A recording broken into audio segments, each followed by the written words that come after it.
చర్చలకు శ్రీకారం చుడుతున్న వేదిక కార్యక్రమంలో పాల్గొంటున్న గౌరవనీయులైన ముఖ్యమంత్రి వర్యులు, ఉప ముఖ్యమంత్రి వర్యులు, మంత్రివర్యులందరకు హృదయపూర్వక నమస్సులతో స్వాగతం పలుకుతూ, సిఎస్ గారికి స్వాగతం పలుకుతూ వారిని పుష్పగుచ్చాలతో వేదికపైకి సవినంగా I request CS madam to hand over plan to honourable CM and deputy CM.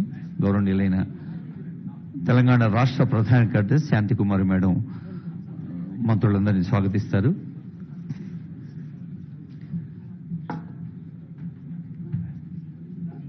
ఉప ముఖ్యమంత్రి వర్యులు భట్టి విక్రమార్క గారికి స్వాగతం. అలాగే సమాచార పౌర సంబంధాల శాఖ మంత్రులు గౌరవనీయులు పొంగులేటి శ్రీనివాసరెడ్డి గారిని స్వాగతిస్తోంది వేదిక.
శ్రీకారం చుడుతున్న వేదిక ముందుగా లోగో అభయహస్తం 6 గ్యారంటీల శ్రీకారం లోగోను ఆవిష్కరిస్తారు ఆనరబుల్ సీఎం గారు and other dignities on the dais.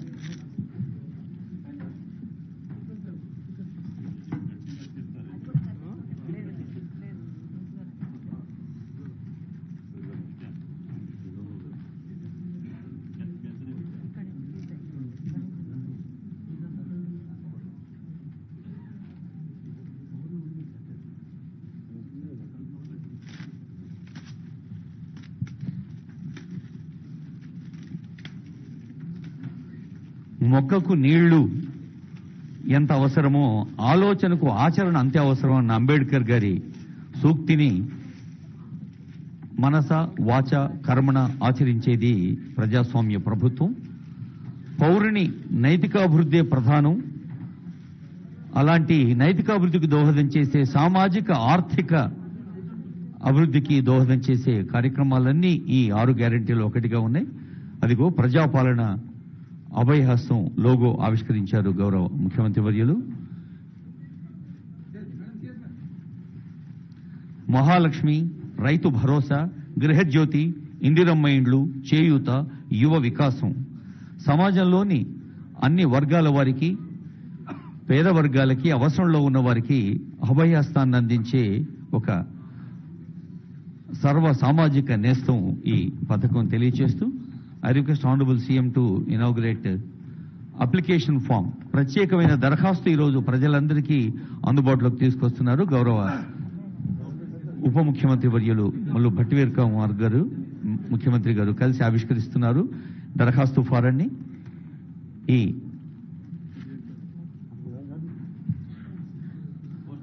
గ్రామ పంచాయతీ వార్డు స్థాయి నుంచి మరి మన హైదరాబాద్ మహానగరంలోని మారుమూల ప్రాంతాల దాకా అందరికీ అందుబాటులో ఉండే ఈ దరఖాస్తు ఫారాలు రేపటి నుండి ప్రజలందరికీ అందించబడతాయి.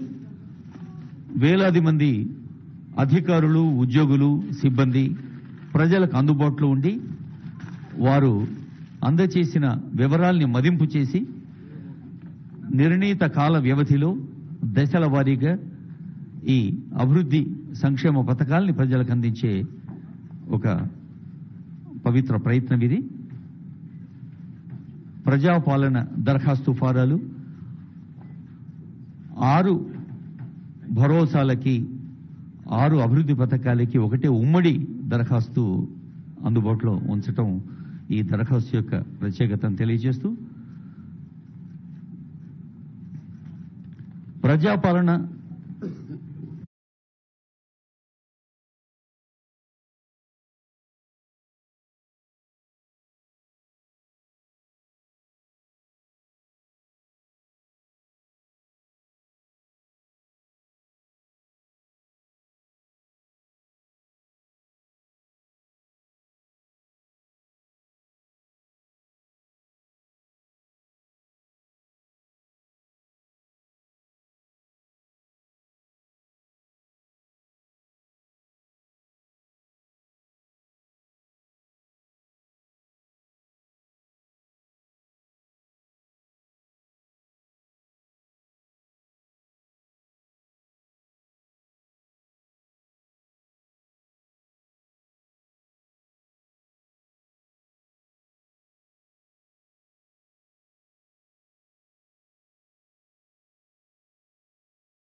వార్త అయిన సమాచారాన్ని కూడా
అంశాల్లో ముఖ్యమంత్రి గారు ప్రజలకు అందించిన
ములేటి శ్రీనివాస్ రెడ్డి గారు, చీఫ్ సెక్రటరీ గారు, ఇతర అధికారులు ఈ కార్యక్రమంలో పాల్గొని అత్యంత ప్రతిష్టాత్మకంగా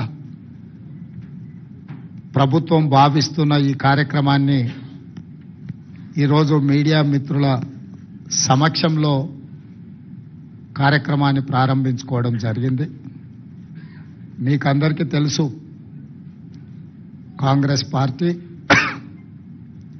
ఇచ్చిన మాట నిలబెట్టుకోవడానికి పూర్తి స్థాయిలో అత్యంత ప్రతిష్టాత్మకంగా భావించి అమలు చేయాలన్న ఆలోచనతోటి ఈ గొప్ప కార్యక్రమాన్ని తీసుకోవడం జరిగింది.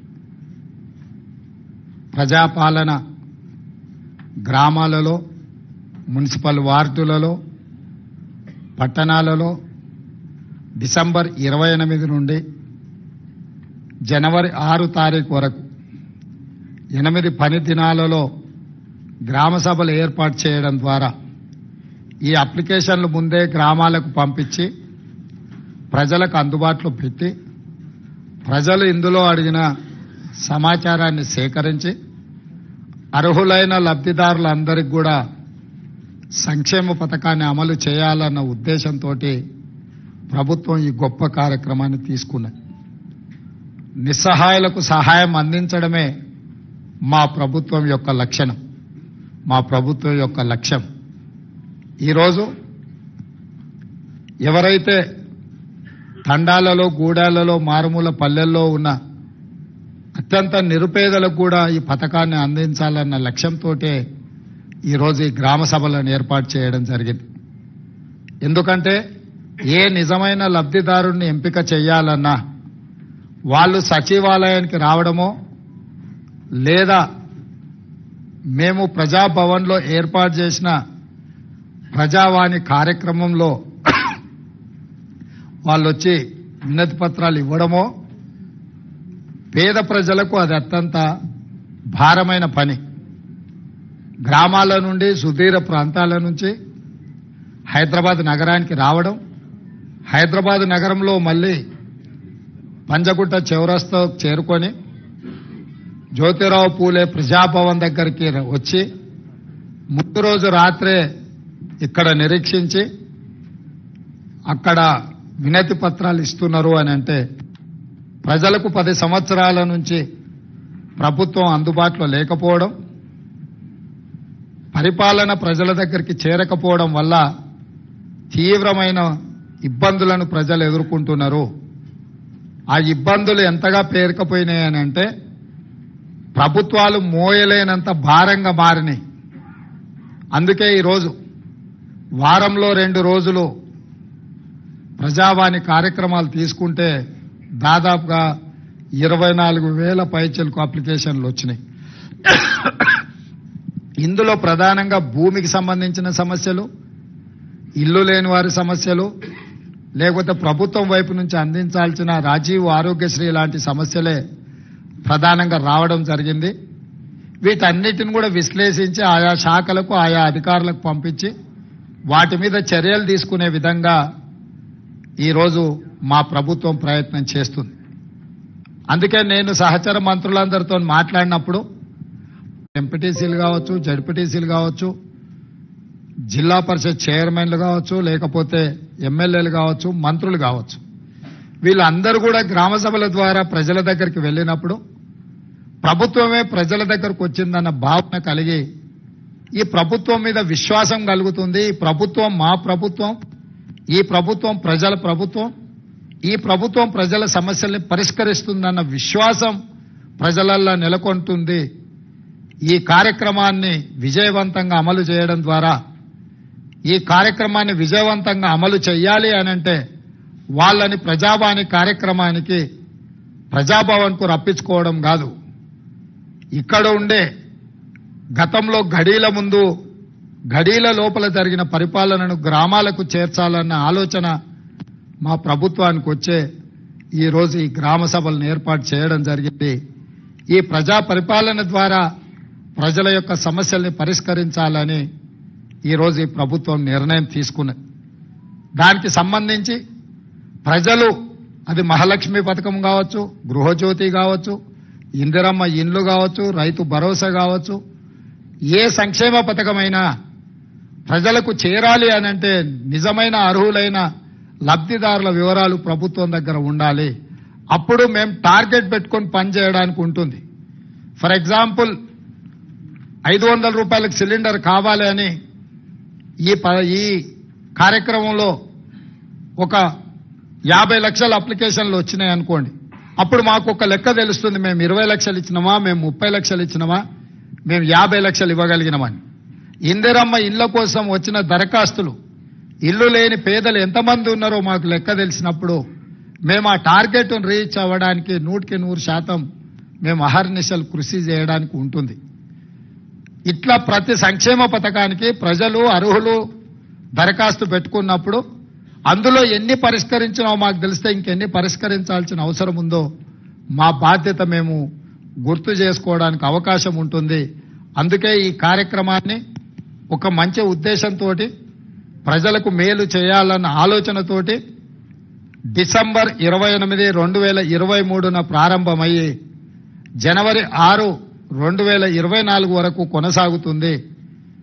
మండలాల వారీగా ప్రతి మండలాన్ని 2 గ్రూపులుగా విడగొట్టి ఒక గ్రూప్కి ఎంఆర్ఓ గారు, ఇంకొక గ్రూప్కి ఎంపీటీఓ గారు బాధ్యత వహిస్తారు. అదేవిధంగా ప్రతి అధికారి రోజుకు 2 గ్రామాలను సందర్శిస్తాడు. ఉదయం 8 గంటల నుంచి 12 గంటల వరకు ఒక గ్రామంలో గ్రామ సభ జరిగితే మధ్యాహ్నం 2 గంటల నుంచి 6 గంటల వరకు ఇంకొక గ్రామంలో గ్రామ సభ జరుగుతుంది. ఆ విధంగా అన్ని గ్రామాలను, అన్ని మున్సిపల్ వార్డులను కవర్ చేయడం. ఒకవేళ జనాభా ఎక్కువ ఉన్న గ్రామాలలో అక్కడ కౌంటర్స్ ఎక్కువ తెరిచే ఏర్పాటు చేస్తున్నాం. మహిళలకు, పురుషులకు కూడా సపరేట్ గా కౌంటర్స్ పంపిస్తున్నాం. ఇదే కాకుండా డిసెంబర్ 28 నుంచి జనవరి 6 తారీఖు వరకు గ్రామ పంచాయతీలల్లో గ్రామ కార్యదర్శి లేకపోతే అంగన్వాడీ టీచర్లో ఎవరినో పెట్టి అక్కడ అప్లికేషన్లు పెట్టి, ఒకవేళ గ్రామ సభలో అప్లికేషన్లు ఇవ్వలేకపోయిన వాళ్ళు గ్రామ పంచాయతీలో కూడా ఈ పని దినాలలో ఇచ్చుకునే విధంగా కూడా ఏర్పాట్లు చేస్తున్నాం. ఎందుకనంటే ఈ రోజు తప్పితే మళ్ళీ అవకాశం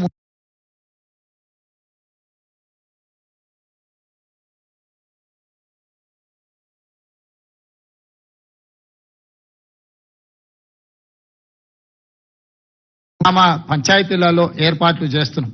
అదేవిధంగా భవిష్యత్తులో కూడా నిజమైన లబ్ధిదారులు ఎవరైనా అప్లికేషన్ పెట్టుకోకపోతే తర్వాత ఎంపీడీఓ, ఎంఆర్ఓ ఆఫీసులలో కూడా వాళ్ళు ఇవి తీసుకెళ్లి ఇచ్చుకునే అవకాశం కల్పిస్తాం. ఎందుకనంటే ఈ వారం రోజులు దాటితే మళ్ళీ అప్లికేషన్ పెట్టుకోవడానికి అవకాశం ఉందో లేదో, మాకు వస్తుందో రాదో, ఒకవేళ అప్లికేషన్ పెట్టకపోతే రాదేమో అన్న ఆందోళన చెందాల్సిన అవసరం లేదు. ఈ స్పెషల్ డ్రైవ్ ఎందుకంటే మీ గ్రామాలకే ప్రభుత్వాన్ని పంపించాలన్న ఆలోచనతోటి, మీ గ్రామంలోనే మీరు ఎక్కడికి వెళ్లాల్సిన పని లేదు, మీరు ఎవరిని కలవాల్సిన పని లేదు, మీరు ఎవరి కోసమో ఎదురు చూడాల్సిన పని లేదు. ప్రభుత్వమే మీ దగ్గరకు వచ్చింది, మీ గ్రామానికి వచ్చింది, మీ వార్డుకు వచ్చింది, మీ మధ్యలో ప్రభుత్వం ఉంది. ఈ ప్రభుత్వం మీది, మీకోసమే ఏర్పడ్డ ప్రభుత్వం. అందుకే మీ దగ్గరికి రావాలన్న జవాబుదారీతనంతో గ్రామ సభలు ఏర్పాటు చేయడం ద్వారా ఈ ప్రభుత్వాన్ని గ్రామాలకు పంపిస్తున్నాము. గతంలో గడీల మధ్యలో జరిగిన పరిపాలనను గ్రామాల మధ్యకు తీసుకొచ్చి గ్రామ సభలు పెడతామని ఎన్నికల కంటే ముందు మేము మాట ఇచ్చినాం. ఆ మాట నిలబెట్టుకోవడానికి 100% మేము ప్రయత్నం చేస్తున్నాం. డిసెంబర్ 7 తారీఖు నాడు మేము బాధ్యత తీసుకుంటే జనవరి 7 తారీఖు లోపలనే ఈ లబ్ధిదారుల యొక్క వివరాలన్నీ సేకరించే ప్రయత్నాన్ని మా ప్రభుత్వం పూర్తి స్థాయిలో మేము పని చేస్తున్నాం. మీడియా మిత్రులకు కూడా నా సూచన, పూర్తిగా సహకరించండి. ఇది ప్రజల మేలు కోసం, ప్రజల బాగు కోసం, నిస్సహాయులకు సహాయాన్ని అందించడం కోసం తీసుకొస్తున్న పథకము.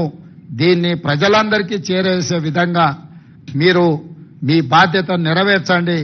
మీరు మేము కలిసి పనిచేస్తే ప్రభుత్వం యొక్క పథకాన్ని ప్రజలకు చేరవేయాలంటే అనుసంధానకర్తలుగా వ్యవహరించాల్సింది మీడియా మిత్రులే. ప్రజలకు ప్రభుత్వానికి మధ్యలో వారధిగా నిలబడండి. ఈ సమస్యల పరిష్కార సారథులుగా మారండి. ఈరోజు ఇక్కడ ఈ సచివాలయంలో లోపలికొచ్చి పత్రికా సమావేశాన్ని పెట్టుకోగలుగుతాం. మీరు మంత్రులతోని, ముఖ్యమంత్రులతోని కూర్చోగలుగుతారని మీరైతే భావించినరో లేదో గాని ప్రజాప్రతినిధులుగా మేమే ఈ లోపలికి రాలేక పోలీసులు అడ్డుకుంటే అట్నుంచి అట్టే వెళ్ళిపోయినాం. మరి మీకు ఆ మార్పు కనిపిస్తుందో లేదో నాకు తెలియదు. ఖచ్చితంగా ఆ మార్పును మీరు చూస్తున్నారు. భవిష్యత్తులో ఇక్కడ ఇదే హాల్లో పూర్తి స్థాయిలో మా మంత్రివర్గ సహచరులు, ఉప ముఖ్యమంత్రి గారు, మేము గాని ప్రభుత్వం వైపు నుంచి అధికారిక కార్యక్రమాలు ఏమైనా చేపట్టినప్పుడు ఇక్కడనే పత్రికా సమావేశాన్ని ఏర్పాటు చేయడానికి ఒక మీడియా కాన్ఫరెన్స్ హాల్ కూడా క్రియేట్ చేయమని చెప్పి మా చీఫ్ సెక్రటరీ గారికి మేము ఆదేశాలు ఇవ్వడం జరిగింది. తొందరలోనే ఇక్కడ మీడియా మందిరం ఉంటుంది. మేము స్వేచ్ఛనిస్తాము.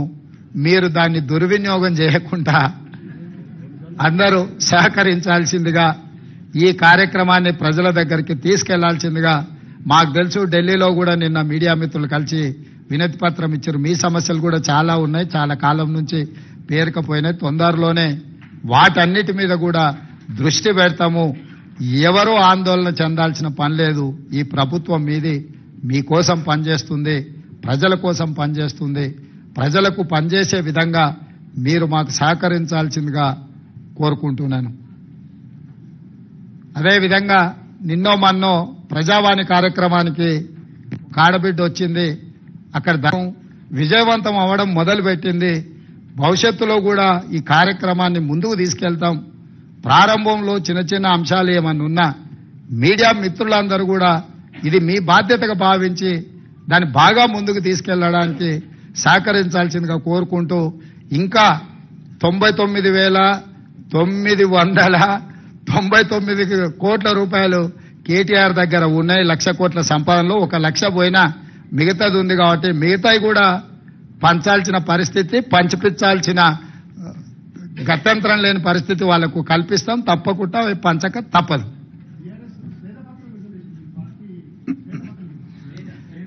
ఇప్పుడు నేనేమంటున్నా అంటే, ఆ రోజు అసెంబ్లీలోనే నేను చెప్పిన, నువ్వు మేనేజ్మెంట్ కోటాలు వచ్చినోడు అయ్యా, నీకేం తెలియదు, ఊరికే అరవడం వల్ల ఏం ప్రయోజనం లేదని. మొత్తం సభ నడిచిన తీరు మీరు చూసిరు కదా. బాబా బామర్దుల తాపత్రయం తప్ప ఒక్క సభ్యుడన్నా లేచి వీళ్ళు మాట్లాడుతున్న దాన్ని సమర్థించినరా? శాసనసభలో జరిగిన చర్చలు అన్ని తీసుకోరు. వాళ్ళిద్దరే ఆరాట పడుతున్నారు, వాళ్ళిద్దరే పోరాటం చేయాలని చూస్తున్నారు. మిగతా ఎవ్వరు వాళ్ళతో కలిసి రాలే. అక్కడ అన్ని గంటలు వాళ్ళకి అవకాశం ఇచ్చినాం చర్చించడానికి. వాళ్ళు ఎంతసేపు అడిగితే అంతసేపు మైక్ ఇచ్చినాం. మా అందరికీ ఎంత తీసుకున్నాం అంతకంటే ఎక్కువ వాళ్ళకి అవకాశం ఇచ్చినాం. సో అక్కడ చెప్పలేంది ఇంటి దగ్గర పోయి ఆయన మాట్లాడుతుండు. వెనకడికి ఎవరో ఇద్దరు దంచుతున్నారట. ఆ దంచుడు ఎట్లుందనంటే రోళ్ళకెళ్ళి నిప్పులు ఇట్లా ఎగురుతున్నాయి.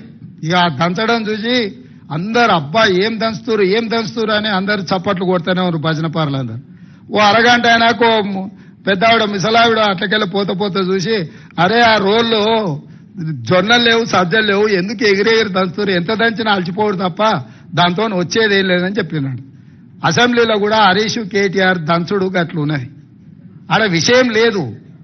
ఎగిరెగిరి దంచినా ఎగరకుట్ట దంచినా ఆడున్నది అంత గంతే. మేము ఉన్న వాస్తవాలు అక్కడ బయట పెట్టినాం.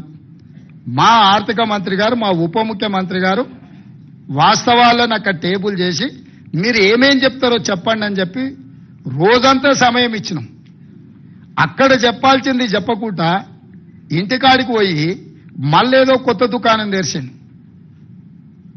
వాళ్ళ దగ్గర ఉన్న ఆస్తి ప్రజల యొక్క రక్త మాంసాలను పీల్చి పిప్పి చేసి సంపాదించుకున్న సంపద ఈ రోజు వాళ్ళు తింటున్నారంటే అది రక్తపు కూడు, అది శ్వేతపత్రం కాదు. మా వాళ్ళు ఏం చెప్పిండ్రు, నిజంగా ఉపయోగపడే వాటి అన్నిటినీ కూలగొట్టి మళ్ళీ నిర్మించిండ్రని అన్నారు. ఫర్ ఎగ్జాంపుల్ ఈ సచివాలయమే తీసుకో. గతంలో ఉమ్మడి రాష్ట్రానికి ఉపయోగపడ్డ సచివాలయం 2012లో ఎల్ఎన్టీ కంపెనీ కట్టిన భవనాలు అన్నీ ఉండే. 12 లక్షల స్క్వేర్ ఫీట్ ఉండే ఆ రోజు. ఆ రాష్ట్రం తరలిపోయినాక మొత్తం మనకు ఉపయోగంలో ఉండి ఇంకా అవసరమైతే ఇంకా కొన్ని హాస్పిటల్స్కో కొన్ని ప్రభుత్వ కార్యాలయాలు కూడా ఎక్కడెక్కడ కిరాయికునో వాటన్నిటిని ఇక్కడ తరలించి పెట్టుకోవడానికి అవకాశం ఉండే.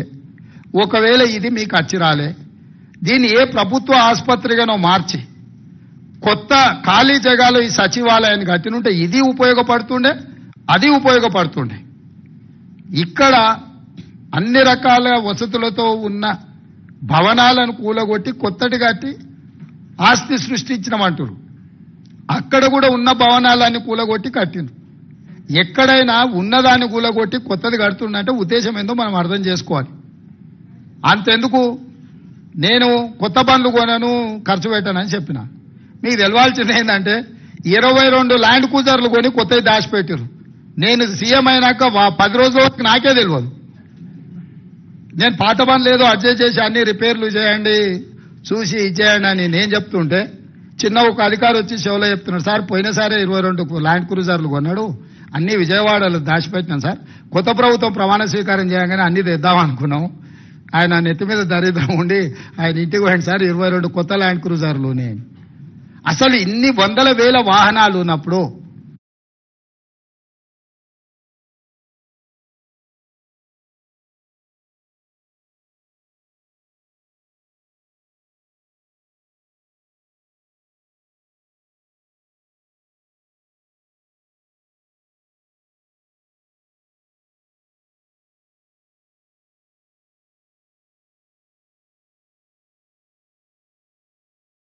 చెప్పా పెట్టకుండా కొని దాచిపెట్టిన కేసీఆర్ మూడోసారి కూడా వస్తాడు. అన్ని అందరూ 22 అంటే ఆయనకు ఆయన వంది మాగతులకు అందరికీ ఉండడానికి.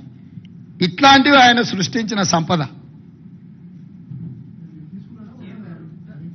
అది ప్రభుత్వ ఆస్తి తీసుకోకుంటే వెళ్ళిపోతే కావాలంటే మీరు కూడా తిరగండి, ఇస్తాం అట్లా రౌండ్ కొట్టండి.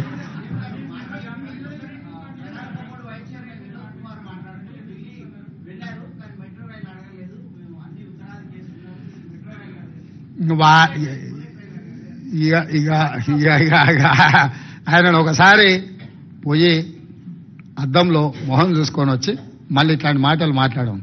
సైనిక్ స్కూల్ ఇచ్చిన దాన్ని, వరంగల్లో పెట్టిన దాన్ని అర్ధాంతరంగా ఆగిపోయింది. ఎందుకు ఆగిపోయిందని వాళ్ళ ముఖ్యమంత్రిని అడగలేదు. ఆ సైనిక్ స్కూల్ మాకు ఇవ్వండి, ఆంధ్రప్రదేశ్లో కోరుకొండ సైనిక్ స్కూల్, చిత్తూరులో ఇంకో సైనిక్ స్కూల్ ఉంది, మా పిల్లలు చదువుకోవాలి అని చెప్పి ఆ వినోద్ కుమారే లెటర్ పెట్టి వచ్చిన దాన్ని అర్ధాంతరంగా ఆగిపోయింది. ఇప్పుడు మనకు సైనిక్ స్కూల్ లేదు. ఆ విషయం ప్రస్తావించని వినోద్ కుమార్ గారు ఐటీఐఆర్ కారిడార్ వెనక్కిపోతే ఎందుకు పోయిందని అడగలేని వినోద్ కుమార్ వచ్చి ఇంకా ఈ రోజు వచ్చి మాకు బుల్లెట్ ట్రైన్ గురించి మాకు శుద్ధులు చెప్తున్నాడు.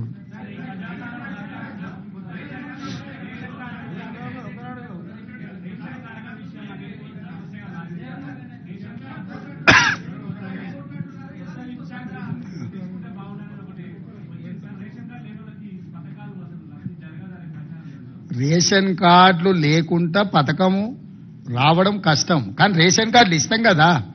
రేషన్ కార్డులు ఇవ్వకపోతే నువ్వు చెప్పేది సమస్య.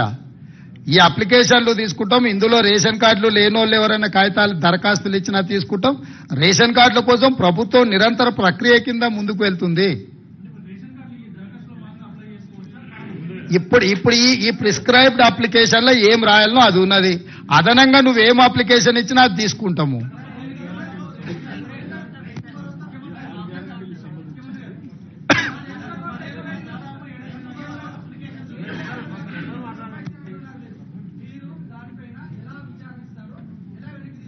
ఏంటిది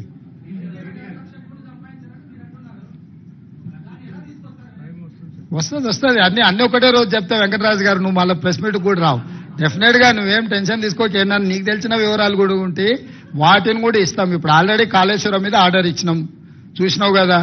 మేడిగడ్డ, అన్నారం బ్యారేజ్ల మీద ఏం చేయదలుచుకున్నాం ఇచ్చినాము. అదే విధంగా ఛత్తీస్గఢ్ది యాదాద్రి, భద్రాద్రి మీద కూడా ఆర్డర్ ఇచ్చినాము. దాంట్లో జ్యుడిషియల్ ఎంక్వైరీలో ఎల్ఏ వివరాలు, రికవరీ, రెవెన్యూ రికవరీ యాక్టులు ఇవన్నీ ఉన్నాయి కదా. అప్పుడే అయిపోలేదు, ఇంకా 30 రోజులే కాలే, ముందుంది కదా ముసళ్ళ పండుగ.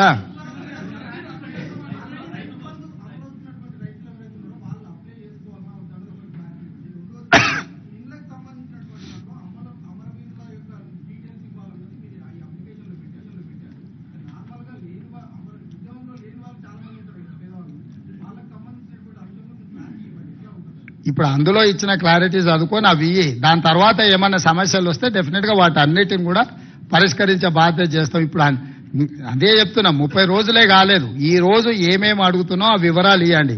అవి కాకుండా మిగతా సమస్యలు వాళ్ళు విజ్ఞాపన పత్రాలు ఇచ్చుకోవడానికి సపరేట్ కౌంటర్ పెట్టినాం అక్కడ.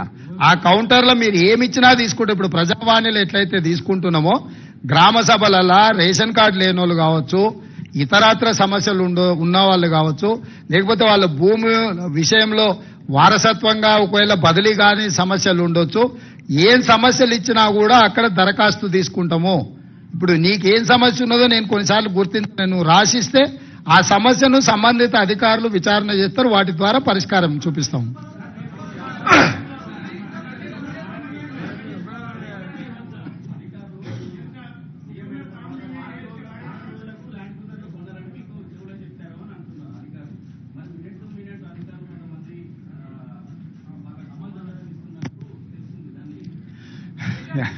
నువ్వు చెప్పిన సమాచారం కూడా కొంత ఉంది. ఆ వివరాలు చెప్పే అధికారుల పేర్లు కూడా చెప్పినావు అనుకో, ఇంకా కొంచెము పారదర్శకంగా ముందుకెళ్దాం.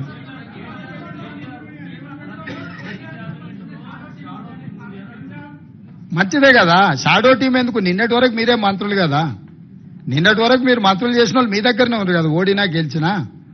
వాళ్ళనే షాడో మినిస్టర్స్ గా పనిచేయమని ఉంటారు. మంచిదే కదా, ఇన్ని రోజులు పని చేయలేదు, ఒళ్ళొంచలేదు. ఇప్పుడన్నా ఒళ్ళొంచే పని చేయండి. షాడో మినిస్టర్ ఉంటే తప్పేముంది?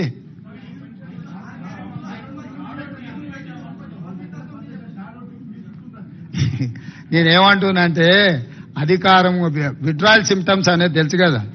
అంటే మా కొడంగల్ ప్రాంతంలో లేకపోతే నారాయణపేట ప్రాంతంలో కొన్ని ప్రాంతాలలో కల్తీ కళ్ళు ప్రభావం కొంచెం ఎక్కువ ఉంటుంది. మత్తు కళ్ళు అంటారు కదా, మందుకళ్ళు తాగినోడు సడన్ గా మందుకళ్ళు దొరకకపోతే ఆ పిచ్చి పిచ్చి చేష్టల్ని తట్టుకోవడానికి కుటుంబ సభ్యులే మంచాన్ని కట్టేస్తారు తాళ్ళు పెట్టి. అధికారం పోయిన విడ్రాయల్ సిమ్టమ్స్ తోని కేటీఆర్ అట్లా మాట్లాడుతుండు. కొంతకాలం అతన్ని తాళ్ళు పెట్టి మంచాన్ని కట్టాల్సిన పరిస్థితి ఉంటది. ఈ అన్నిటిని మేమేం తప్పు అర్థం చేసుకోము. ఎందుకంటే అధికారం కోల్పోయిన బాధలోనో భయంలోనో రకరకాలుగా మాట్లాడుతుంటారు. షాడో టీం ఎందుకు? అసెంబ్లీలో నీకే మైకిచ్చి నువ్వే సూచన చేయి, నువ్వే సలహా చేయి, మేము తీసుకున్న నిర్ణయాలను విశ్లేషణ చేయమని బాహటంగా అసెంబ్లీలోనే అవకాశం ఇస్తుంటే మళ్ళీ ఇంక వెనకంగా షాడో టీం పెట్టేదేముంది? స్టార్ట్ అయింది కదా, ఇంకా అది ఇప్పుడే మొదలైంది కదా. అవి కాలేజీలలో చేయాల్సింది, గ్రామాలలో కాదు. కాలేజీలు మళ్ళీ నెక్స్ట్ అకాడమిక్ ఇయర్ స్టార్ట్ అయింది కదా, ఆ కాలేజీలలోనే కౌంటర్స్ ఓపెన్ చేసి డైరెక్ట్ అక్కడనే తీసుకుంటాం.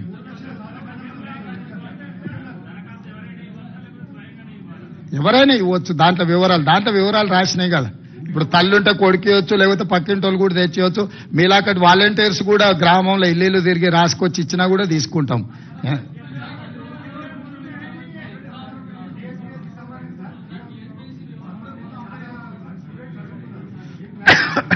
టీఎస్పీఎస్సీ విషయంలో మేము కూడా మీ దృష్టికి తీసుకురావాల్సిన అవసరం ఉంది. నిరుద్యోగ యువకులకు చెప్పాల్సిన అవసరం ఉంది.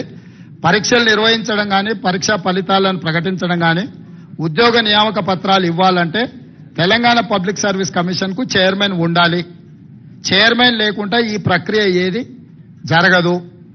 ఇది న్యాయపరంగా చెల్లదు, అక్కడ ఉన్న చట్టం కూడా అనుమతించదు. ఇప్పుడు ఉన్న చైర్మన్ గారు మిగతా సభ్యులు రాజీనామా పత్రాలు సమర్పించారు.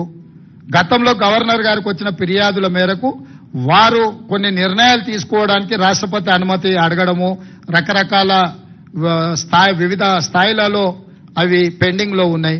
వాటిని ఒక్కసారి పరిశీలించిన తర్వాత న్యాయ నిపుణుల సలహా తీసుకొని వీళ్ళని ఆమోదిస్తామన్నారు. కొత్తగా చైర్మన్ సభ్యులను నియమించుకొని పారదర్శకంగా నిర్దిష్టంగా నియామకాలు జరుగుతాయి. ఎవరు ఏ గందరగోళ పడాల్సిన అవసరం లేదు, ఏ విద్యార్థులు ఆందోళన చెందాల్సిన అవసరం లేదు.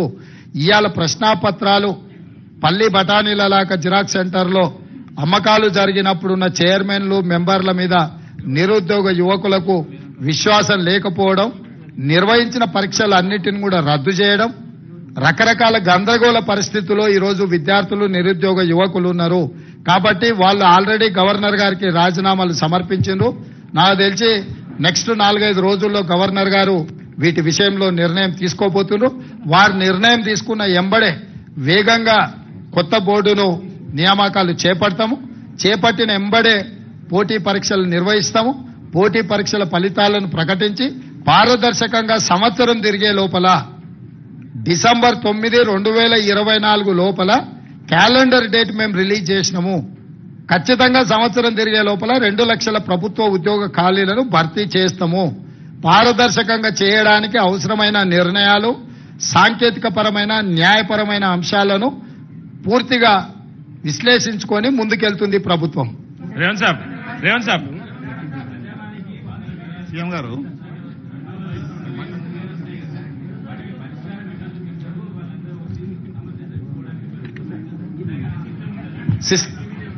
సిస్టమ్ ఉన్నది, ఆల్రెడీ దరఖాస్తులు తీసుకుంటున్నాం, వాళ్ళని డిజిటలైజ్ చేస్తున్నాం, వాళ్ళకు ఒక నెంబర్ ఇస్తున్నాం, ఆ నెంబర్ వాళ్ళ మొబైల్కు పంపిస్తున్నాం, సంబంధిత శాఖలకు పంపిస్తున్నాం, అక్కడ ఒక ఐఏఎస్ ఆఫీసర్ని, మొత్తం వ్యవస్థనే ఏర్పాటు చేసినాం. నిరంతరం ప్రజావానికి వచ్చే సమస్యల యొక్క పరిష్కారానికి తీసుకోవాల్సిన చర్యల కోసం ప్రత్యేకమైన అధికారులను, ఒక ఐఏఎస్ ఆఫీసర్ని పెట్టినాం, వారి కింద సిబ్బందిని కూడా నియమించినము. ఇవి ఇక్కడ ప్రజావాణి దగ్గర దరఖాస్తు తీసుకోగానే ఇక్కడ పరిష్కారం జరగదు.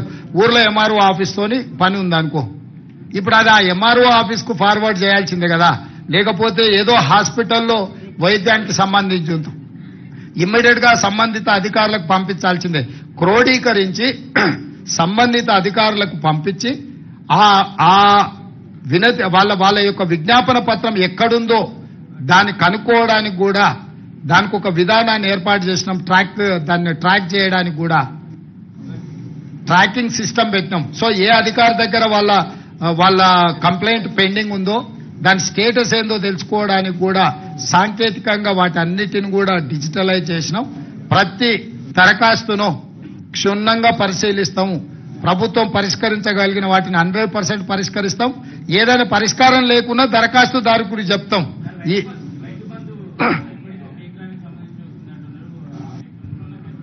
అయ్యా, పోయిన సంవత్సరం కానీ గత సంవత్సరం కానీ డిసెంబర్ 28కి మొదలయ్యి మార్చి వరకు పేమెంట్లు వేసిండ్రు.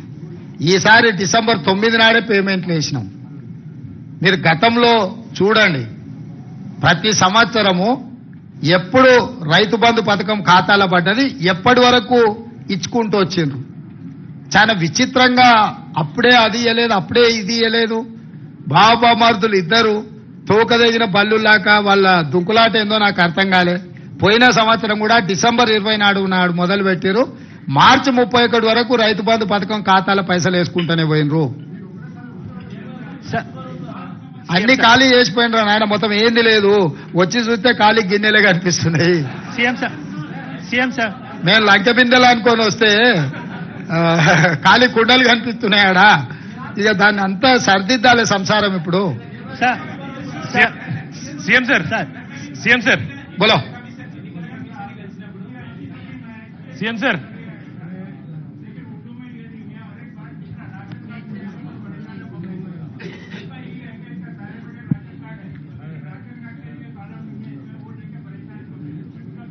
नहीं उर्दू में है. जो ग्रेटर हैदराबाद में जहां जहां उर्दू पढ़ सकते लिख सकते वो एरिया में उर्दू का एप्लीकेशन अलग बनाए. हमारा जीएचएमसी कमिश्नर उसके लिए अलग काउंटर भी बनाए. जो भी राशन कार्ड नहीं है, रेशन कार्ड भी देने के लिए एप्लीकेशन ले रहे. जिसका रेशन कार्ड है, जिसका वो आधार कार्ड है, वो जिसका घर का जरूरी है, जो भी जरूरी है उसमें लिखा दे. अगर उसमें नहीं है तो भी दूसरे भी अगर दरखास्त रखे तो दरखास्त लेने के लिए भी दूसरे काउंटर लगवाए. कोई चिंता करने का जरूरी नहीं है. 8 दिन हर वार्ड में, म्युनिसिपैलिटीज में हर वार्ड में काउंटर रहेगा. 10 बजे से लेकर 5 बजे तक हम लोग सरकार को गांव-गांव में भेजने के लिए कोशिश कर रहे हैं. सरकार जिस दिन गांव को गया, अगर वहां पर कोई नहीं है तो भी बाद में ग्राम पंचायत में जा सकते, नहीं तो म्युनिसिपैलिटी में म्युनिसिपल वार्ड को जा सकते. उसके अलावा भी तहसीलदार कहने दरखास्त दे सकते. कोई किसी को नुकसान पहुंचाने का काम अपना सरकार नहीं करेगा. जो जिसको जरूरत है सबको मिल जाएंगे. CM sir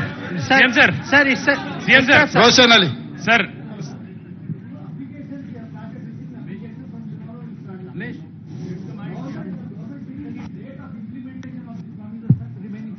once I get all this information, I will start. You need not to worry. I have a 100 days period. So this is only 30 days. Till January 7th is my first tenure. So I have 2 more quarters. CM sir sir Rahul. Sir,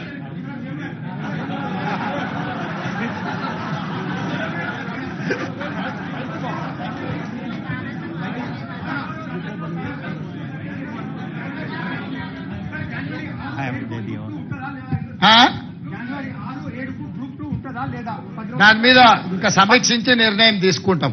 definite గా రాహుల్ చెప్పింది మా దృష్టికి వచ్చింది. Definite గా మా అధికారులతో మాట్లాడి నిర్ణయం తీసుకుంటాం.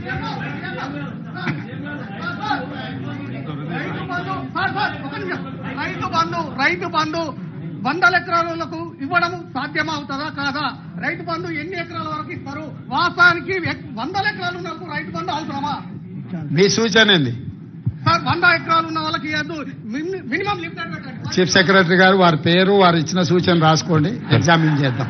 Sir sir hello CM sir Pramod CM గారు ఇంకొక ఒక ప్రశ్న.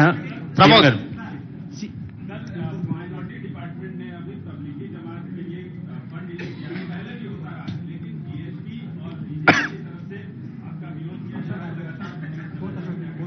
भाई ये पहली बार किए सो नहीं है, ये आखिरी बार भी नहीं है. 2004 से लगातार वो प्रोग्राम होते जा रहे.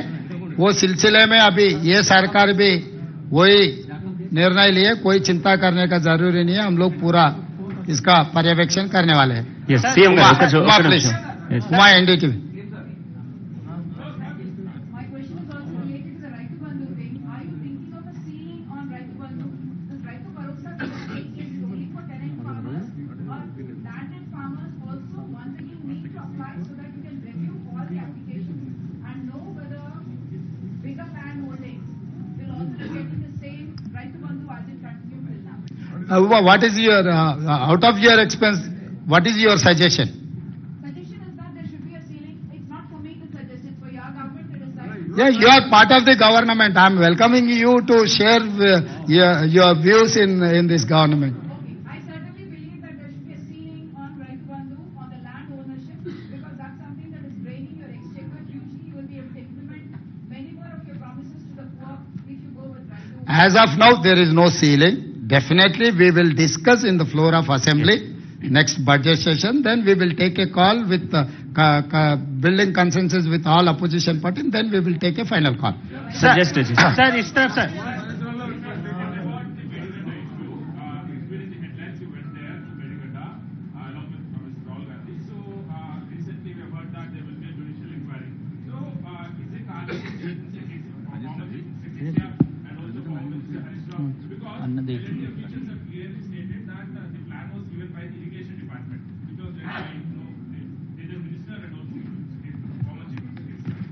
तो ये यहाँ हर आदमी चार्लेस ओबराज भी आप कुछ पूछे तो वो बोलेगा कि मैं कुछ नहीं किया, मैं ऐसे गुनाह कुछ भी नहीं किए, मुझे छोड़ दो, ऐसी कहता है.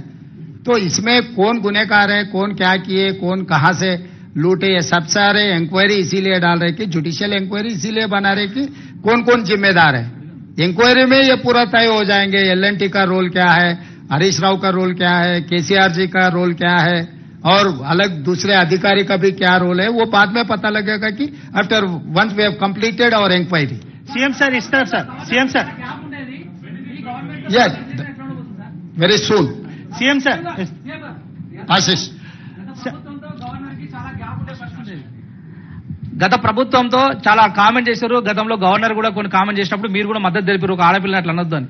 సో ఆ గవర్నమెంట్ తో గవర్నర్ కు ఉన్న గ్యాప్ ని ఆ గవర్నమెంట్ ఆమె చాలాసార్లు ప్రతిఘటించే ప్రయత్నం చేశారు. మీ గవర్నమెంట్ తో గవర్నర్ గారికి రిలేషన్ ఎట్లా ఉండబోతుంది? ఎట్లున్నది అనుకుంటున్నా ఈ 25 రోజులు సేమ్ అట్లనే కంటిన్యూ అయింది. सर आपकी गवर्नमेंट यहाँ पर कर्नाटक के कांग्रेस गवर्नमेंट से काफी ज्यादा इंस्पायर है. 5 गारंटी यहाँ पर जो तेलंगाना में आपकी सरकार है, कांग्रेस की सरकार जो कर्नाटक में है, हमने इलेक्शन कैंपेन के दौरान भी देखा कि काफी ज्यादा वहां से इंस्पिरेशन लिया. कर्नाटक सरकार ने एक फैसला लिया बेंगलोर में, उनकी म्यूनिसिपैलिटी ने 60% बोर्ड्स जो हैं साइनेजेस लोकल लैंग्वेज में होंगे. आपकी क्या राय है? तेलंगाना में हैदराबाद शहर में भी ये चीज होना चाहिए. प्लस उनका कहना है कि 70% लोकल को इंडस्ट्रीज में अपॉइंटमेंट मिलना चाहिए. इन दो इश्यूज पे आपका व्यू क्या है? और सेकंड मेरा क्वेश्चन सर, आपने और डिप्टी चीफ मिनिस्टर साहब ने प्राइम मिनिस्टर से मुलाकात की है, उसका एजेंडा क्या था, क्या बातचीत हुई? एजेंडा तो सीधा सीधा कल ही पत्रकारों को पूरा एक्सप्लेन किए हमारा डिप्टी चीफ मिनिस्टर. हमारा कोई हिडन एजेंडा नहीं है. हमारा लोगों के ऊपर कोई कुछ केस नहीं है. कुछ लूट मार किए सो वाले माफ करने के लिए झुकने का भी नहीं है.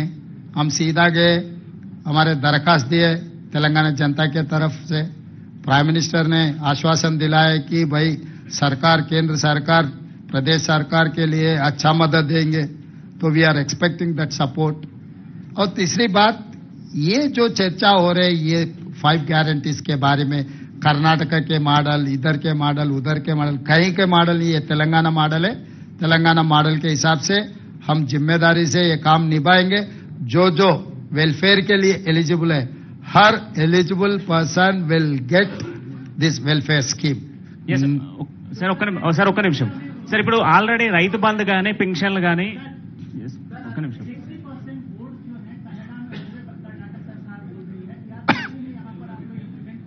अरे भाई, हमेशा यहाँ पर 90% तेलुगु में बोर्ड है.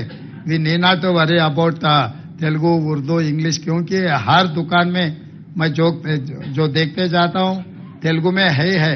अगर कहीं भी कुछ ऐसा प्रॉब्लम है तो हम रेक्टिफाई कर देंगे, उसमें कोई चर्चा करने का कोई इतना जरूरी नहीं है. సార్ ఇప్పుడు రైతు బంధు కానీ పెన్షన్లు కానీ ఆల్రెడీ లబ్ధిదారులు ఉన్నారు, వాళ్ళు మళ్ళీ రీఅప్లై చేసుకోవాలా?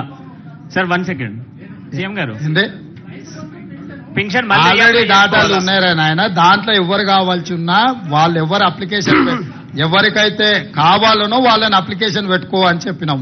వాళ్ళు ఎవరు అవసరమైతే వాళ్ళు అప్లికేషన్ పెట్టుకుంటారు. దాంట్లో నీకెందుకు కన్ఫ్యూజన్ ఉందో నాకు అర్థం కాలేదు. సీఎం గారు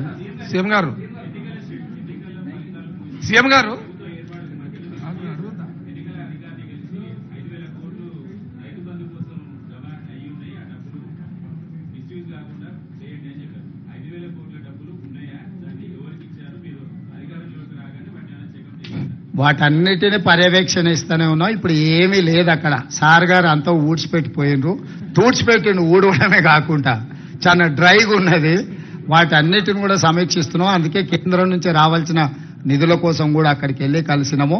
వాటన్నిటిని పర్యవేక్షించుకొని అందుకే మీకు శ్వేతపత్రం ఇచ్చినాం. ఎందుకు చెప్పాల్సి వచ్చింది అన్ని వివరాలు? మనం ఎక్కడి నుంచి మొదలు పెడుతున్నాం? వెనకటికి పెద్దోళ్ళు చెప్పి రేట్లు వేసినా లెక్క పెట్టేయమని. సో ఈ కేసీఆర్ ఎవరికేమి ఇచ్చిండో, ఎక్కడ ఏముందో కూడా చెప్పని పరిస్థితి ఉన్నందుకే ఈరోజు శ్వేతపత్రం విడుదల చేసినాము.